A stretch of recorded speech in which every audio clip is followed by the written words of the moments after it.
Who likes coffee? You like coffee? I like coffee. We all like coffee. I want some coffee. Can we have some coffee? This episode's going to be about coffee. Can I get some coffee? There's really not a whole lot of demo to this episode because it's about coffee. And I have an empty cup. Oh, it's a dirty empty cup. That was actually some mocha that I made last night.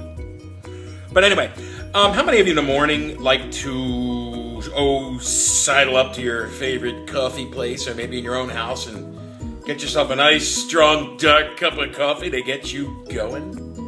Common misconception about coffee is that the dark stuff gives you more caffeine. That's only partially true. It depends on how you measure your coffee. See, most people measure their coffee by the measure, by volume, not by weight. When you roast a coffee bean longer, it actually expands. So the same amount of the same amount of caffeine is in there. It just covers a lot more surface area because the coffee bean expands.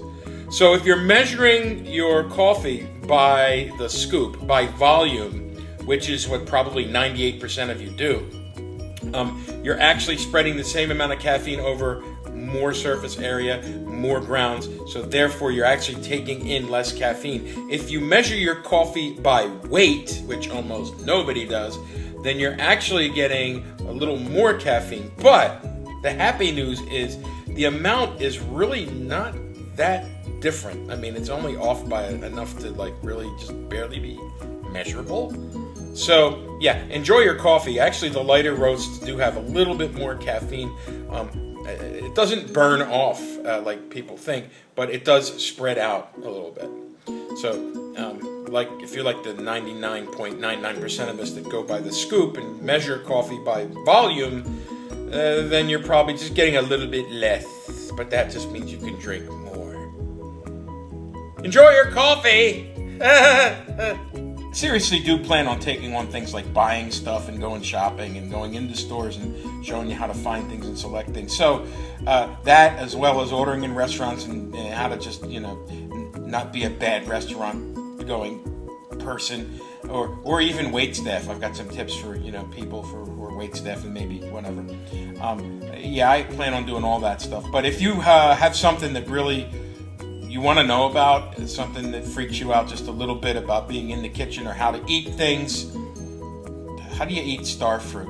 I got a whole tree out there of star fruit. I don't know how to do that, so I have to look that up. But anyway, if you want to know how to do certain things, eat certain things, pomegranates. Really? Do you just eat around that little seed and just spit it out, or do you just? I don't. Anyway, if you want to know these things, drop me a message somewhere on formspring.me/Rude Foodie. Facebook, Rude Foodie. There's a group now, the page. And Twitter, Rude Foodie. Because I'm rude. Because I really don't like you. I just pretend I do. For the views.